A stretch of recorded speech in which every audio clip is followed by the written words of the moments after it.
Hello friends, welcome to my channel Nick study point. So what's up guys, आप सब कैसे हैं? आई होप आप सब ठीक होंगे एंड आप सबकी स्टडीज़ भी अच्छी चल रही होंगी। सो आज हम लेकर आए हमारी एनसीईआरटी ऑडियो बुक सीरीज में क्लास 11th का चैप्टर नंबर 2 जीव जगत का वर्गीकरण। सो आज के इस चैप्टर में हम आज के इस सेशन में हम इस चैप्टर की ऑडियो बुक को कंप्लीट करेंगे एक ही सेशन में। और सबसे पहले हम इस सेशन को शुरू करने से पहले मैं आपसे कुछ बातें डिस्कस करना चाहती हूँ कि ये जो वीडियो शुरू होने से पहले जो माइक में कुछ खर खर की आवाज़ वगैरह आती है, तो वो जब हम पढ़ना शुरू करेंगे तब ऑटोमेटिक बंद हो जाएगी। इस खर खर की वजह से आप ऐसा नहीं वीडियो थोड़ी सी आगे की देखें और फिर वो पीछे वाली एनसीईआरटी ऑडियो बुक को कवर ही ना करें कि बिकॉज आप सोचेंगे कि उसमें भी कोई खर खर की आवाज़ बीच में आएंगी। सो डोंट वरी, उस वीडियो में आगे नहीं आएगी। मैंने खुद ने भी नोटिस किया है, मैंने अपनी ऑडियो बुक को सुना है एंड देखा है। सो आगे वीडियो में नहीं है ये जो वॉइस की जो आवाज़ है वो। सो सेकंड बात यह है कि अंडरलाइन वाला मैं आपको बता देती हूँ कि मैं ऐसे पॉइंट्स को अंडरलाइन करवाऊंगी जो आपके नोट्स में ना हो, जो अक्सर आपके नोट्स में ना मिले। बिकॉज ज़्यादा से ज़्यादा एनसीईआरटी का पोर्शन जो है टीचर्स, कोचिंग के टीचर्स ऑनलाइन हो या ऑफलाइन वो कवर करवा देते हैं, बट कुछ पोर्शंस ऐसे होते हैं जो वो भी कवर नहीं करवा पाते। हम ऐसे पोर्शंस को हाईलाइट करेंगे।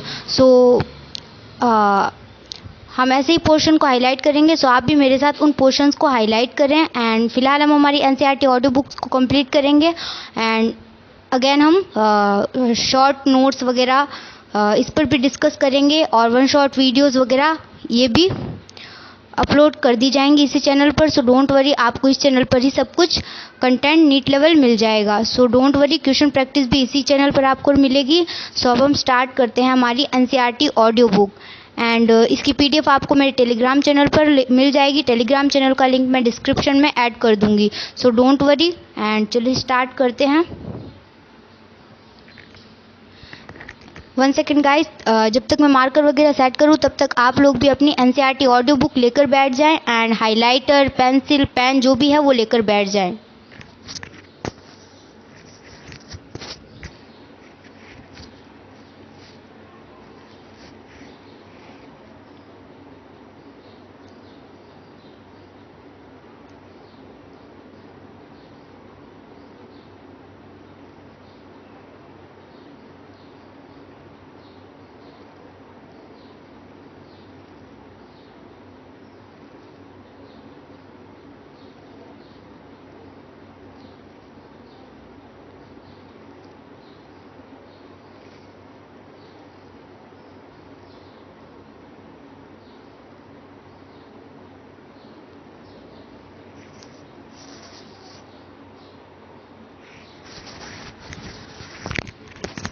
सो गाइस, स्टार्ट करते हैं हम हमारी एनसीईआरटी ऑडियो बुक।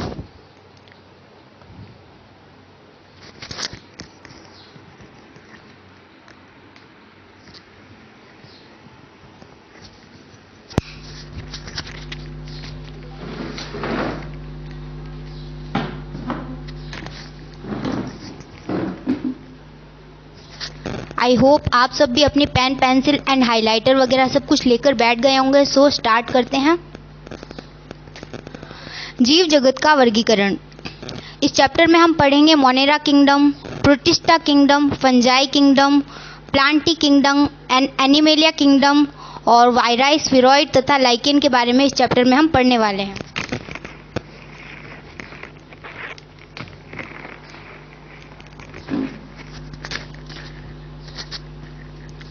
जीव जगत का वर्गीकरण। सभ्यता के प्रारंभ से ही मानव ने सजीव प्राणियों के वर्गीकरण के अनेक प्रयास किए हैं।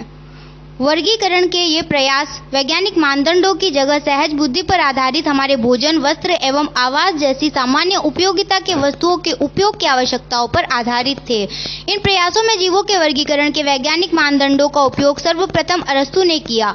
उन्होंने पादपों को सरल आकारिक लक्षणों के आधार पर वृक्ष, झाड़ी तथा शाक में वर्गीकृत किया। ये अरस्तु वाला पॉइंट हमें कई जगह मिलता नहीं, इसलिए हम इसे हाईलाइट कर लेंगे और किस 3 भागों में बांटा था इन चीज़ों को भी हाईलाइट कर लेंगे। 1 सेकेंड गाइस, मैं मेरी मार्कर की साइज को थोड़ा सेट कर लेती हूँ। Okay, all right. जबकि उन्होंने प्राणियों का वर्गीकरण लाल रक्त की उपस्थिति एवं अनुपस्थिति के आधार पर किया था। लिनियस के काल में सभी पादपों और प्राणियों के वर्गीकरण के लिए एक द्विजगत पद्धति विकसित की गई थी, जिसमें उन्होंने क्रमशः प्लांटी, पादप एवं एनिमेलिया प्राणी जगत में वर्गीकृत किया था। इस पद्धति के अनुसार यूकैरियोटी ससीम केंद्र की एवं प्रोकैरियोटी असीम केंद्र की एक कोशिक एवं बहुकोशिक तथा प्रकाश संश्लेषी हरित शैवाल एवं अप्रकाश संश्लेषी कवक के बीच विभेद स्थापित करना संभव नहीं था। पादपों एवं प्राणियों पर आधारित यह वर्गीकरण आसान एवं सरलता से समझे जाने के बावजूद बहुत से जीवधारियों को इनमें से किसी भी वर्ग में रखना संभव नहीं था।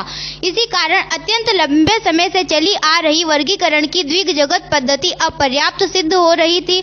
इसके अतिरिक्त वर्गीकरण के लिए अकारिकी के साथ साथ कोशिका संरचना, कोशिका भित्ति के लक्षण, पोषण की विधि, आवास, प्रजनन की विधि या विकासीय संबंधों को भी समाहित करने की आवश्यकता महसूस की जाने लगी।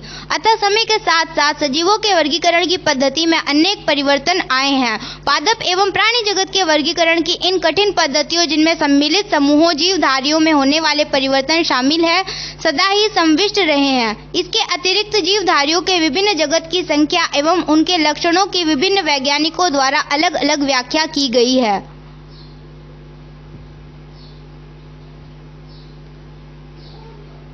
इट्स वेरी इम्पॉर्टेंट टेबल, ये बहुत ही इम्पोर्टेंट है आपके लिए। जो भी हम सार पढ़ेंगे इस चैप्टर का, जो पांचों जगतों को पढ़ने वाले हैं, वो ये उनका शॉर्ट नोट्स मान लीजिए आप।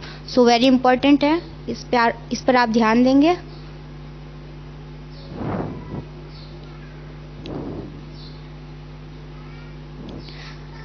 सन 1969 में आर.एच. व्हिटेकर द्वारा एक 5 जगत वर्गीकरण की पद्धति प्रस्तावित की गई थी। इस पद्धति के अंतर्गत सम्मिलित किए जाने वाले जगतों के नाम Monera, protista, fungi, Plantae and animalia है। कोशिका संरचना, शारीरिक संरचना, पोषण की प्रक्रिया, प्रजनन एवं जातिवृत्तीय संबंध उनके वर्गीकरण की पद्धति के प्रमुख मानदंड थे। टेबल 2.1 में इन सभी जगतों के विभिन्न लक्षणों का एक तुलनात्मक विवरण दिया गया है। अब हम 5 जगत वर्गीकरण से जुड़े मुद्दे एवं धारणाओं पर विचार करेंगे, जिससे वर्गीकरण की यह पद्धति प्रभावित है। इससे पहले की वर्गीकरण पद्धति के अंतर्गत बैक्टीरिया, नीलहरित शैवाल यानी फंजाई, मॉस, फर्न, जिम्नोस्पर्म एवं एंजियोस्पर्म को पादपों के साथ रखा गया था। इस जगत के समस्त जीवों की कोशिकाओं में कोशिका भित्ति का उपस्थित रहना एक समानता थी, जबकि उनके अन्य लक्षण एक दूसरे से एकदम अलग थे। जीवन की 3 अनुक्षेत्र पद्धतियां भी प्रस्तावित की गई थी, जिसमें मोनेरा जगत को 2 अनुक्षेत्रों में वर्गीकृत किया गया था तथा सारे यूकैरियोटिक जगत को तीसरे अनुक्षेत्र में रखा गया था। ये लाइन इंपॉर्टेंट है, बिकॉज मैक्सिमम कोचिंग इंस्टीट्यूट्स में बताई नहीं जाती।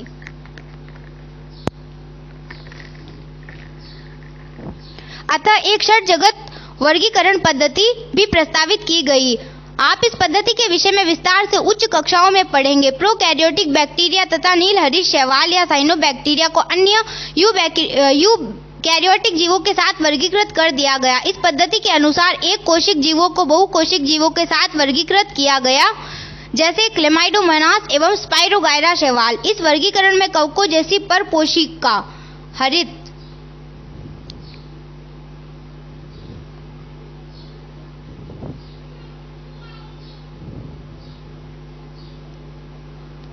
हरित पादपों जैसे स्वपोषी के बीच विभेद नहीं किया गया, जबकि कवकों की कोशिका भित्ति काइटिन की एवं हरित पादपों की सेलुलोज की बनी होती है। इन्हीं लक्षणों को ध्यान में रखते हुए कवकों को एक अलग फंजाई के अंतर्गत रखा गया। सभी प्रोकैरियोटिक जीवधारियों के साथ मोनेरा तथा एक कोशिक जीवधारियों को प्रोटिस्टा जगत के अंतर्गत रखा गया है। प्रोटिस्टा जगत के अंतर्गत कोशिका भित्ति युक्त क्लेमाइडोमोनास एवं क्लोरेला, जिन्हें पहले पादपों के अंतर्गत शैवाल में रखा गया था, पैरामीशियम एवं अमीबा, जिन्हें पहला प्राणी जगत में रखा गया था, के साथ रखा गया है, जिन्हें कोशिका भित्ति नहीं पाई जाती। इस प्रकार इस पद्धति में अनेक जीवधारियों को एक साथ रखा गया है, जिन्हें पहले की पद्धतियों में अलग अलग रखा गया था। ऐसा वर्गीकरण के मानदंडों में परिवर्तन के कारण हुआ है। इस प्रकार के परिवर्तन भविष्य में भी हो सकते हैं, जो लक्षणों तथा विकासीय संबंधों के प्रति हमारी समझ में सुधार पर निर्भर करेंगे। समय के साथ साथ वर्गीकरण की एक ऐसी पद्धति विकसित करने का प्रयास किया गया है जो न सिर्फ अकारिकी, कायिक एवं प्रजनन संबंधी समानताओं पर आधारित हो, बल्कि जाति वृत्तियों हो और विकासीय संबंधों पर भी आधारित हो। इस अध्याय में हम व्हिटेकर पद्धति के अंतर्गत मोनेरा, प्रोटिस्टा, फंजाई का अध्ययन करेंगे। प्लांटी एवं एनिमेलिया जगत, जिन्हें सामान्य भाषा में क्रमशः पादप एवं प्राणी जगत कहा जाता है, की चर्चा हम आगे के 2 अध्यायों में करेंगे।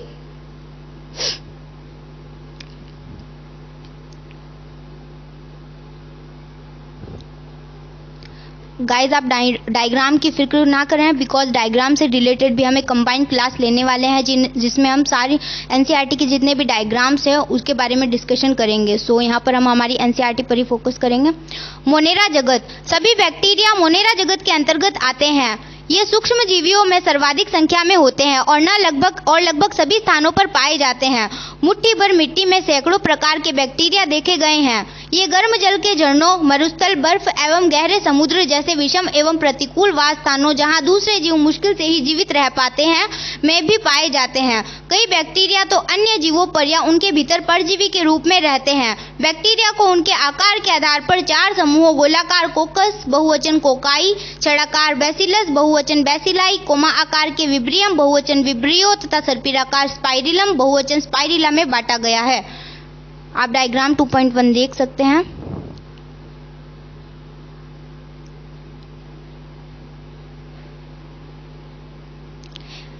यद्यपि संरचना में बैक्टीरिया अत्यंत सरल प्रतीत होते हैं, परंतु इनका व्यवहार अत्यंत जटिल होता है।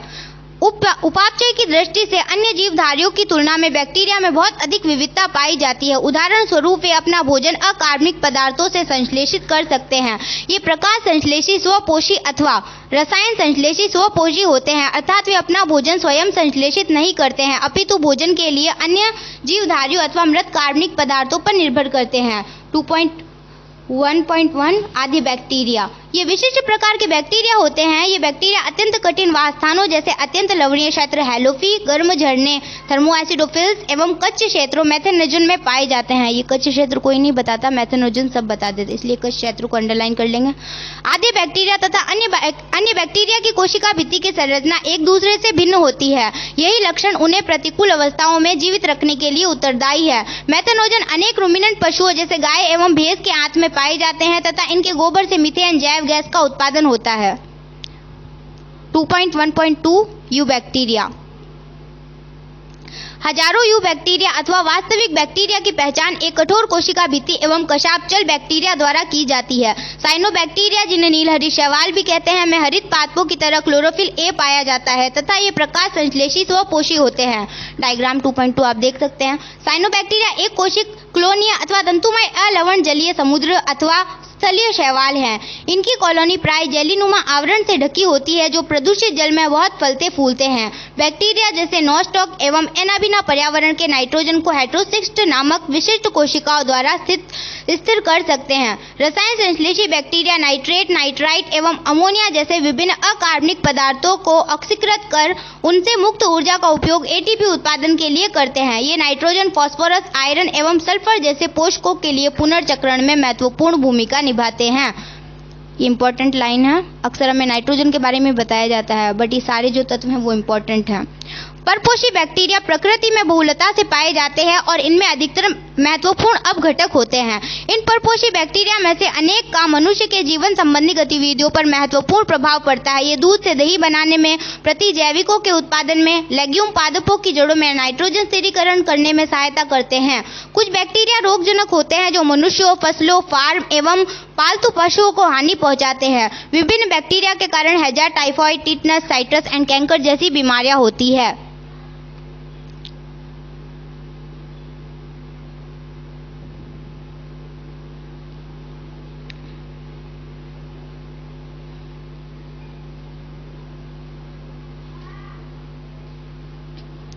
बैक्टीरिया प्रमुख रूप से कोशिका विभाजन द्वारा प्रजनन करते हैं। कभी कभी विपरीत परिस्थितियों में ये बीजाणु बनाते हैं। ये लैंगिक प्रजनन भी करते हैं, जिनमें एक बैक्टीरिया से दूसरे बैक्टीरिया में डीएनए का पुरातन स्थानांतरण होता है। माइकोप्लाज्मा ऐसे जीवधारी हैं जिनमें कोशिका भित्ति बिल्कुल नहीं पाई जाती है। ये सबसे छोटी जीवित कोशिकाएं हैं जो ऑक्सीजन के बिना भी जीवित रह सकती हैं। अनेक माइकोप्लाज्मा प्राणियों और पादपों के लिए रोगजनक होते हैं। डायग्राम 2.3 आप देख सकते हैं। प्रोटिस्टा जगत सभी एक कोशिक यूकैरियोटिक को प्रोटिस्टा के अंतर्गत रखा गया है, परंतु इस जगत की सीमाएं ठीक तरह से निर्धारित नहीं हो पाई है। एक जीव वैज्ञानिक के लिए जो प्रकाश संश्लेषी प्रोटिस्टा है, वही दूसरे के लिए एक पादप हो सकता है। क्राइसोफाइट, डायनोफ्लैजिलेट, यूग्लिनॉइड, अवपंक कवक एवं प्रोटोजोआ सभी को इस पुस्तक में प्रोटिस्टा के अंतर्गत रखा गया है। प्राथमिक रूप से प्रोटिस्टा के सदस्य जलीय होते हैं। यूकैरियोटिक होने के कारण इनकी कोशिका में एक सुसंगठित केंद्रक एवं अन्य झिल्लीबद्ध कोशिकांग पाए जाते हैं। कुछ प्रोटिस्टा में कशाप एवं पक्षमाप भी पाए जाते हैं। ये अलैंगिक तथा कोशिका संलयन एवं युग्मनज जाइगोट बनने की विधि द्वारा लैंगिक प्रजनन करते हैं। 2.2.1 क्राइसोफाइट इस समूह के अंतर्गत डायटम तथा सुनहरे शैवाल डेस्मिड्स आते हैं। ये स्वच्छ जल एवं लवणीय समुद्र पर्यावरण दोनों में पाए जाते हैं। ये अत्यंत सूक्ष्म होते हैं तथा जलधारा के साथ निश्चेष रूप से बहते हैं। डायटम में कोशिका भित्ति साबुनदानी की तरह इसी के अनुरूप दो अतिछादित कवच बनाती है। इन भित्तियों में सिलिका होती है, जिस कारण से ये नष्ट नहीं होते हैं। इस प्रकार मृत डायटम अपने परिवेश वास स्थान में कोशिका भित्ति के अवशेष बहुत बड़ी संख्या में छोड़ जाते हैं। करोड़ों वर्षों में जमा हुए इस अवशेष को डायटमी मृदा कहते हैं। कणमय होने के कारण इस मृदा का उपयोग पॉलिश करने, तेलों तथा सिरपों के निस्यंदन में होता है। ये समुद्र के मुख्य उत्पादक हैं। 2.2.2 डायनोफ्लैजिलेट ये जीवधारी मुख्यतः समुद्री एवं प्रकाश संश्लेषी होते हैं। इनमें उपस्थित प्रमुख वर्णकों के आधार पीले, हरे, भूरे, नीले अथवा लाल दिखाई देते हैं। इनकी कोशिका भित्ति के बाह्य सतह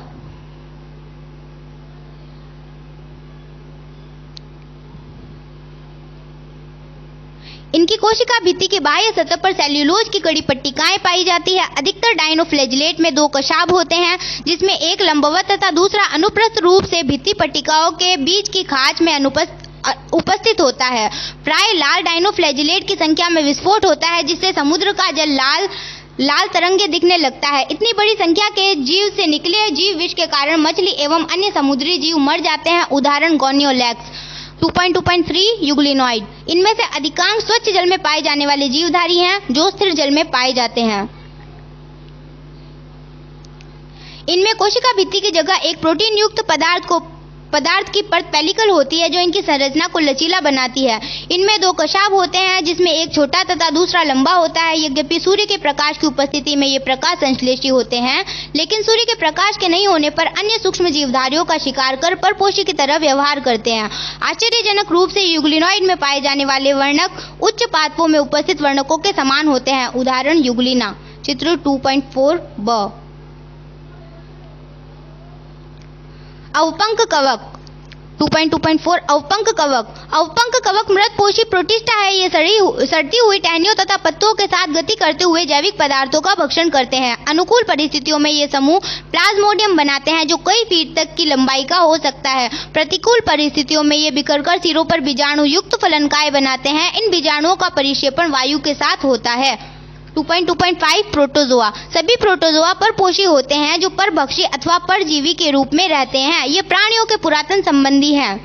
प्रोटोजोआ को 4 प्रमुख समूहों में बांटा गया है। अमीबिया प्रोटोजोआ ये जीवधारी स्वच्छ जल, समुद्री जल तथा नम मृदा में पाए जाते हैं। ये अपने कूट पादों की सहायता से अपने शिकार को पकड़ते हैं। इनके समुद्री प्रकारों की सतह पर सिलिका के कवच होते हैं। इनमें से कुछ जैसे एंट अमीबी परजीवी होते हैं।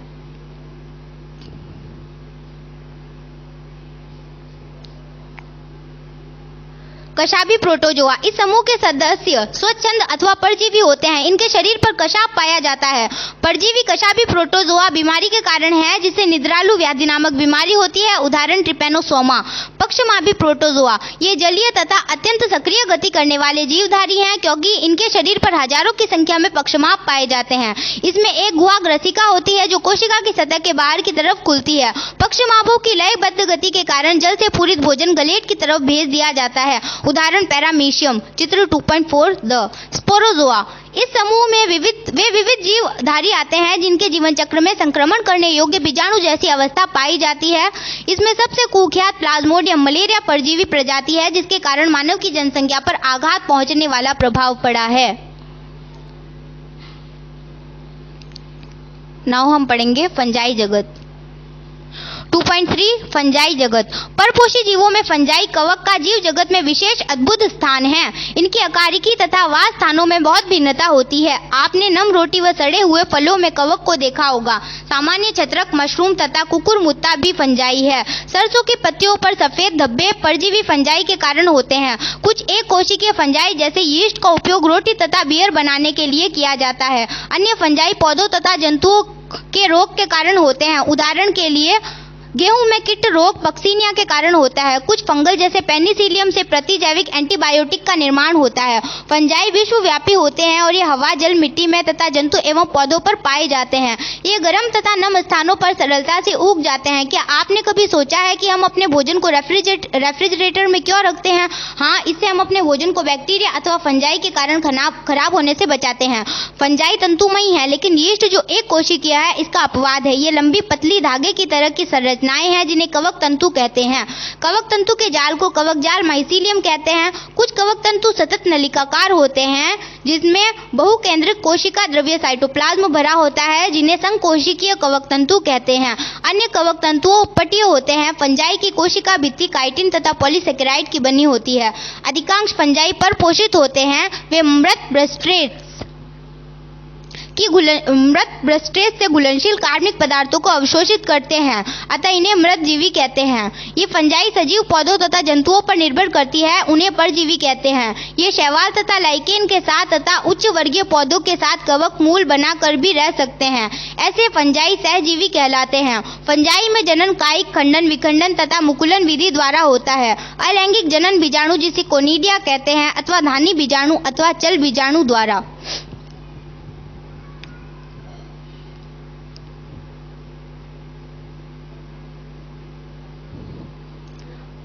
अथवा धानी बीजाणु अथवा चल बीजाणु द्वारा होता है। लैंगिक जनन निषिक्ति कांड। ऊसपोरा तो हम सब ने सुना है, निषिक्ति कांड बहुत कम लोगों ने सुना है, इसलिए हाईलाइट कर लेंगे। लैंगिक जनन निषिक्ति कांड ऊसपोरा, एस्कस बीजाणु तथा बेसिडियम बीजाणु द्वारा होता है। विभिन्न बीजाणु सुस्पष्ट संरचनाओं में उत्पन्न होते हैं जिन्हें फलनकाय कहते हैं। लैंगिक चक्र में 3 सोपान होते हैं। 2 चल अथवा अचल युग्मकों के प्रोटोप्लाज्म का संलयन होना, इस क्रिया को प्लाज्मोगेमी कहते हैं। 2 केंद्रकों का संलयन होना, जिसे केंद्रक संलयन कहते हैं। युग्मनज में मियोसिस के कारण अगुणित बीजाणु बनना। लैंगिक जनन में संयोज्य संगम के दौरान 2 अगुणित कवक तंतु पास पास आते हैं और संलयित हो जाते हैं। कुछ फंजाई में 2 गुणित कोशिकाओं के संलयन के तुरंत बाद एक द्विगुणित 2n कोशिका बन जाती है। यद्यपि अन्य फंजाई एस्कोमाइसिटीज में एक मध्यवर्ती द्विकेंद्र की अवस्था n+n अर्थात एक कोशिका में 2 केंद्रक बन जाते हैं। ऐसी परिस्थिति को केंद्रक युग्म कहते हैं तथा इस अवस्था को फंगस की द्विकेंद्रक प्रवस्था कहते हैं। बाद में पैतृक केंद्रक संलयन हो जाते हैं और कोशिका द्विगुणित बन जाती है। फंजाई फलनकाय बनाती है जिसमें न्यूनीकरण विभाजन होता है, जिसके कारण अगुणित बीजाणु बनते हैं। कवक जाल की आकारिकी बीजाणु बनने तथा फलनकाय बनने की विधि जगत को विभिन्न वर्गों में विभक्त करने का आधार है। फाइकोमाइसिटीज। फाइकोमाइसिटीज जलीय आवासों, गड़ी सली लकड़ी, नम तथा सीलन भरे स्थानों अथवा पौधों पर अविकल्पी परजीवी के रूप में पाए जाते हैं। कवक जाल अपटीय तथा बहुकेंद्रित होते हैं। अलैंगिक जनन चल बीजाणु अथवा अचल बीजाणु द्वारा होता है। ये बीजाणु धानी में अंतरजातीय रूप से उत्पन्न होते हैं। 2 युग्मकों के संलयन से युग्माणु बनते हैं। इन युग्मकों की आकारिकी एक जैसी समयुग्मकता अथवा भिन्न हो तो असम युग्मकता एवं विषम युग्मकता हो सकती है। इसके सामान्य उदाहरण है म्यूकोराइजोपस, रोटी के कवक पहले ही बता चुके हैं, तथा एल्ब्यूगो सरसों पर परजीवी फंजाई है।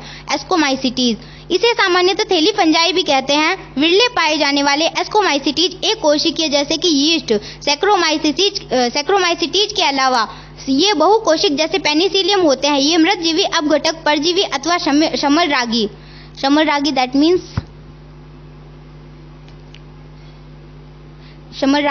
पशु विष्ठा पर उगने वाली होते हैं। कवक जल शाखित तथा पटीय होते हैं। अलैंगिक बीजाणु कोनिडिया होते हैं जो विशिष्ट कवक जाल जिसे कोनिडिमधर कहते हैं पर बहिर्जात रूप से उत्पन्न होते हैं। कोनिडिया अंकुरित होकर कवक जाल बनाते हैं। लैंगिक बीजाणु को एस्कस बीजाणु कहते हैं। ये बीजाणु थैलोसम एस्कस में अंतरजातीय रूप से उत्पन्न होते हैं। ये एसाई वचन एस्कस विभिन्न प्रकार की फलनकाय में लगी रहती हैं जिन्हें एस्कोकार्प्स कहते हैं। इसके कुछ उदाहरण हैं एस्परजिलिस चित्र 2.5b, क्लेविसेप तथा न्यूरोस्पोरा। न्यूरोस्पोरा का उपयोग जैव रासायनिक तथा आनुवांशिक प्रयोगों में बहुत किया जाता है। इसी कारण यह पादप जगत के ड्रोसोफिला के समान प्रसिद्ध है। इस वर्ग में आने वाले मोरिल तथा ट्रफल खाने योग्य हैं। इन्हें सुस्वादु भोजन समझा जा सकता है। आपको भी कभी मोरिल या ट्रफल दिखे तो इसे जरूर खाएं।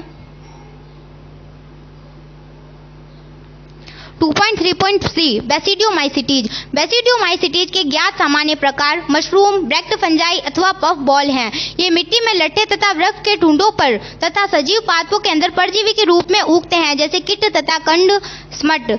कवक जाल शाखित तथा पटीय होते हैं। इनमें अलैंगिक बीजाणु प्राय नहीं होते हैं। लैंगिक कायिक जनन खंडन विधि द्वारा बहुत सामान्य है। इसमें लैंगिक अंग नहीं होते हैं लेकिन इसमें प्लाज्मोगेमी विभिन्न स्ट्रेनों वाली दो कायिक कोशिकाओं अथवा जीन प्रारूप के संलयन से होती है। इसमें बनने वाली संरचना द्विकेंद्रक की होती है जिसे अंततः बेसिडियम बनते हैं। बेसिडियम में केंद्रक संलयन कैरियोगेमी तथा मियोसिस होता है जिसके कारण 4 बेसिडियम बीजाणु बनते हैं।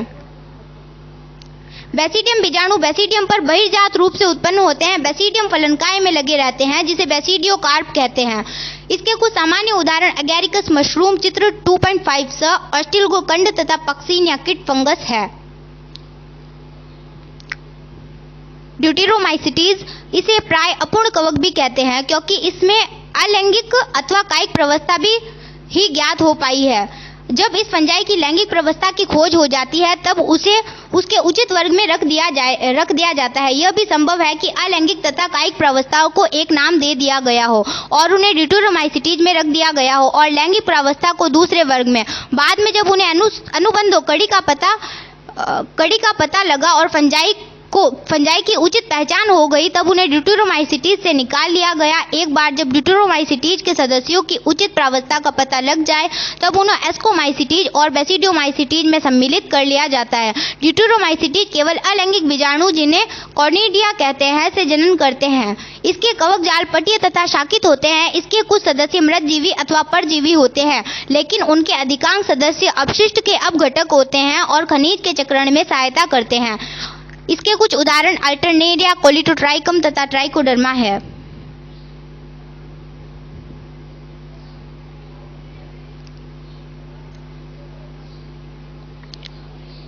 पादप जगत प्लांट किंगडम। पादप जगत में वे सभी जीव आते हैं जो यूकैरियोटिक और जिनमें क्लोरोफिल होता है। ऐसे जीवों को पादप कहते हैं। इनमें से कुछ पादप जैसे कीटभक्षी पौधे तथा परजीवी आंशिक रूप से विषमपोषी होते हैं। ब्लैडरवर्ट तथा विनस फ्लाई ट्रैप कीटभक्षी पौधों के और अमरबेल कस्कुटा परजीवी का उदाहरण है। पादप कोशिका में कोशिका भित्ति होती है जो सेल्यूलोज की बनी होती है और इनकी संरचना के बारे में विस्तृत विवरण अध्याय 3 में पढ़ेंगे। प्लांटी जगत में शैवाल, ब्रायोफाइट, टेरिडोफाइट, जिम्नोस्पर्म तथा एंजियोस्पर्म आते हैं। पादपों के जीवन चक्र में 2 सुस्पष्ट अवस्थाएं द्विगुणित बीजाणुद्भिद तथा अगुणित युग्मकोद्भिद होती है। इन दोनों में पीढ़ी एकांतरण होता है। विभिन्न प्रकार के पादप वर्गों में अगुणित तथा द्विगुणित प्रावस्थाओं की लंबाई और ये प्रावस्थाएं मुक्त जीवी हैं अथवा दूसरों पर निर्भर करती हैं के अनुसार विभिन्न होती हैं। युग्मनज में मियोसिस विभाजन के द्वारा अगुणित बीजाणु बनते हैं। ये बीजाणु अंकुरित होकर युग्मकोद्भिद बनाते हैं। युग्मक नर तथा मादा युग्मकोद्भिद पर बनते हैं जो संलयित होकर पुनः द्विगुणित युग्मज बनाते हैं। युग्मनज से बीजाणुद्भिद विकसित होता है। इस प्रक्रम को संतति एकांतरण कहते हैं। आप इस जगत का विस्तृत विवरण अध्याय 3 में पढ़ेंगे।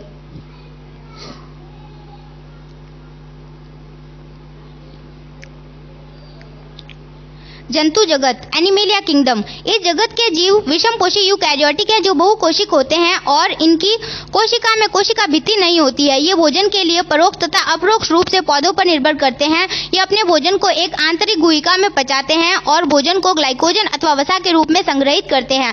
इनमें प्राणी संपोषण अर्थात भोजन का अंतर्ग्रहण करना होता है। उनमें वृद्धि का एक निर्दिष्ट पैटर्न होता है और वे एक पूर्ण वयस्क जीव बन जाते हैं जिसको सुस्पष्ट आकृति तथा माप होती है। उच्च कोटि के जीवों में विस्तृत संवेदी तथा तंत्रिका प्रेरक क्रियाविधि विकसित होती है। इनमें से अधिकांश चलन करने में सक्षम होते हैं। लैंगिक जनन नर तथा मादा के संगम से होता है और बाद में उससे भ्रूण का विकास हो जाता है। संघ के विभिन्न मुख्य अभिलक्षणों का विस्तृत वर्णन अध्याय 4 में किया गया है। 2.6 वायरस, वायरॉइड, प्रोसंग, प्रियॉन तथा लाइकेन।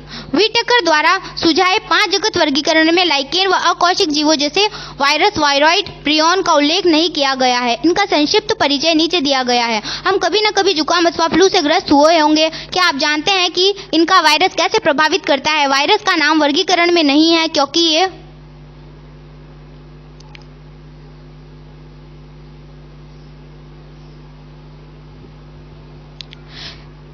वास्तविक जीवन नहीं है। यदि हम यह मानते हैं कि सजीवों की कोशिका संरचना होती है, वायरस अकोशिकीय जीव हैं जिनकी संरचना सजीव कोशिका के बाहर रवेदार होती है। एक बार जब ये कोशिका को संक्रमित कर देते हैं तब ये मेजबान कोशिका की मशीनरी का उपयोग अपनी प्रतिकृति बनाने में करते हैं और मेजबान को मार देते हैं। क्या आप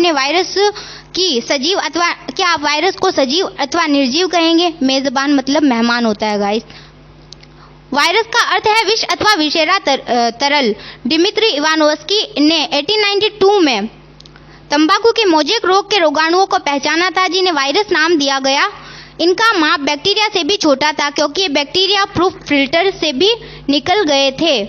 M.W. बिजेरिंक ने 1898 में पाया कि संक्रमित तंबाकू के पौधों का रस स्वस्थ तंबाकू के पौधों को भी संक्रमित करने में सक्षम है। उन्होंने इस तरल को कंटेनियम वाइनम फ्लूडम संक्रमित जीवित तरल कहा। W.M. स्टैनले ने 1935 में बताया कि वायरस को रवेदार बनाया जा सकता है और इस रवे में मुख्यतः प्रोटीन होते हैं। वे अपनी विशिष्ट मेजबान कोशिका के बाहर निष्क्रिय होते हैं। वायरस अविकल्पी परजीवी हैं। वायरस में प्रोटीन के अतिरिक्त आनुवांशिक पदार्थ भी होता है जो RNA अथवा DNA हो सकता है। किसी भी वायरस में RNA तथा DNA दोनों नहीं होते हैं। वायरस केंद्रक प्रोटीन, न्यूक्लियो प्रोटीन और इसका आनुवांशिक पदार्थ संक्रामक होता है। प्राय सभी पादप वायरस में एक लड़ी वाले RNA होते हैं और सभी जंतु वायरस में एक दोहरी लड़ी वाले RNA अथवा DNA होते हैं।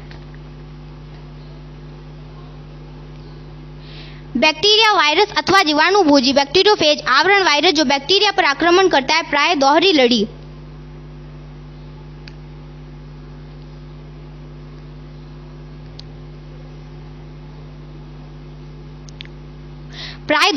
वाले DNA वायरस होते हैं। प्रोटॉन के आवरण आस्तर को कैप्सिड कहते हैं और ये छोटी छोटी फुकाइयों जिन्हें पेटी कोशक कैप्सोमियर कहते हैं से मिलकर बनता है। कैप्सिड न्यूक्लिक एसिड को संरक्षित करता है। ये पेटी कोशक कुंडलीन अथवा बहुफलक ज्यामितीय रूप में लगे रहते हैं। वायरस से मम्प्स, चेचक, हर्पीस तथा इन्फ्लुएंजा नामक रोग होता है। मनुष्यों में एड्स भी वायरस के कारण होता है। पौधों में मोज़ेक बनना, पत्तियों का मुड़ना तथा कुंचन, पीला होना तथा शिरास्पष्टता, बौना तथा अवरुद्ध वृद्धि होना इसके लक्षण हैं। वायरॉइड। सन 1971 में टियो डाइनर ने एक नया संक्रामक कारक खोजा जो वायरस से भी छोटा तथा जिसके कारण पोटैटो स्पिंडल ट्यूबर नामक रोग होता है। वायरॉइड में RNA तथा प्रोटीन आवरण अस्तर जो वायरस में पाए जाते हैं उनका अभाव होता है, इसलिए ये वायरॉइड के नाम से जाने जाते हैं। वायरॉइड के RNA का आणविक भार कम था। प्रोसंक दैट मीन्स प्रियॉन। आधुनिक चिकित्सा में कुछ संक्रामक न्यूरोलॉजिकल बीमारियां असामान्य रूप से फोल्ड प्रोटीन वाले कारकों द्वारा प्रेषित पाई गई हैं। इन कारकों का आकार वायरस के आकार के समान था। इन कारकों को प्रोसंक कहा गया। प्रोसंक द्वारा प्राणियों में होने वाली सबसे उल्लेखनीय बीमारियां बोवाइन स्पंजिफॉर्म इंसेफेलोपैथी है जिन्हें आमतौर पर मवेशियों में मैडगाउ रोग कहा जाता है और मनुष्यों में इनका समान प्रकार C.R. जैकब रोग है।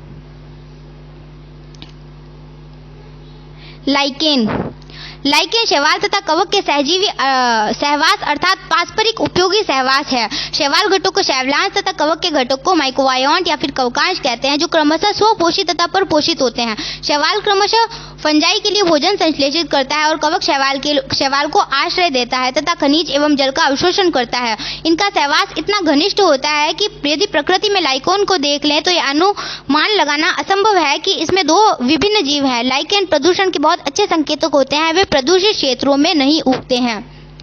तो हमारी इस NCERT ऑडियो बुक कंप्लीट हो चुकी है, बट हम इसकी समरी भी पढ़ेंगे बिकॉज नीट में डायरेक्ट समरी से भी बहुत से क्वेश्चन देखे जा चुके हैं। सो हम समरी रीड करते हैं। सरल आकारिक लक्षणों पर आधारित पादपों और प्राणियों के वर्गीकरण को सर्वप्रथम अरस्तु ने प्रस्तावित किया। बाद में लिनियस द्वारा सभी जीवधारियों को प्लांटी तथा एनिमेलिया जगत में वर्गीकृत किया गया। व्हिटेकर ने इसके बाद एक वृहद 5 जगत वर्गीकरण की पद्धति का प्रस्ताव किया। ये 5 जगत मोनेरा, प्रोटिस्टा, फंजाई, प्लांटी और एनिमेलिया है। 5 जगत वर्गीकरण के प्रमुख मानदंड कोशिका संरचना, दैहिक संगठन, पोषण एवं प्रजनन की विधि तथा जाति वृत्तीय संबंध है। 5 जगत वर्गीकरण के अंतर्गत बैक्टीरिया को मोनेरा जगत में रखा गया है, जो विश्वव्यापी है। इसमें उपापचय संबंधी विविधता अत्यंत वृहद है। बैक्टीरिया में पोषण की विधि स्वपोषी अथवा परपोषी होती है।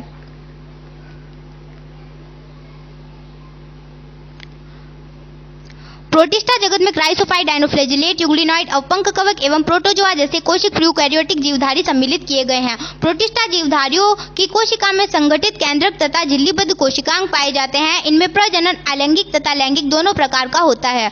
फंजाई कवक जगत की संरचना तथा आवास में बहुत विभिन्नता पाई जाती है। अधिकांश कवक में मृतजीवी प्रकार का पोषण होता है और उनमें लैंगिक तथा अलैंगिक जनन होता है। इस जगत के अंतर्गत 4 वर्ग फाइकोमाइसिटीज, एस्कोमाइसिटीज, बेसिडियोमाइसिटीज तथा ड्यूटेरोमाइसिटीज आते हैं। प्लांटी पादप जगत में सभी यूकैरियोटिक क्लोरोफिल युक्त जीव आते हैं। शैवाल, ब्रायोफाइट, टेरिडोफाइट, जिम्नोस्पर्म तथा एंजियोस्पर्म इसी वर्ग में आते हैं। पौधों के जीवन चक्र में पीढ़ी युग्मकोद्भिद और बीजाणुद्भिद में एकांतरण होता है। परपोषी यूकैरियोटिक बहुकोशिक जीवों जिनकी कोशिका में कोशिका भित्ति नहीं होती है, उन्हें एनिमेलिया किंगडम में शामिल किया गया है। इन जीवों में पोषण प्राणिसम होता है। इनमें प्राय लैंगिक जनन होता है। कुछ अकोशिकीय जीव जैसे वायरस तथा वायरॉइड एवं लाइकेन को वर्गीकरण के 5 जगत प्रणाली में नहीं रखा गया है। सो गाइस, हमारी एनसीईआरटी ऑडियो बुक कंप्लीट हो चुकी है इस चैप्टर की, और अगले सेशन में हम इससे आगे वाले चैप्टर की एनसीईआरटी ऑडियो बुक करेंगे। सो आई होप आपको ये वीडियो अच्छी लगी होगी। अगर वीडियो अच्छी लगे तो लाइक करें एंड अपने ज़्यादा से ज़्यादा दोस्तों के साथ इस वीडियो को शेयर करें ताकि सब इस ऑडियो बुक का फ़ायदा उठा सकें। एंड इसकी PDF आपको टेलीग्राम चैनल पर अपलोड कर दी जाएंगी। सो join my Telegram channel, description में मैं लिंक डाल दूँगी। सो बाय गाइस।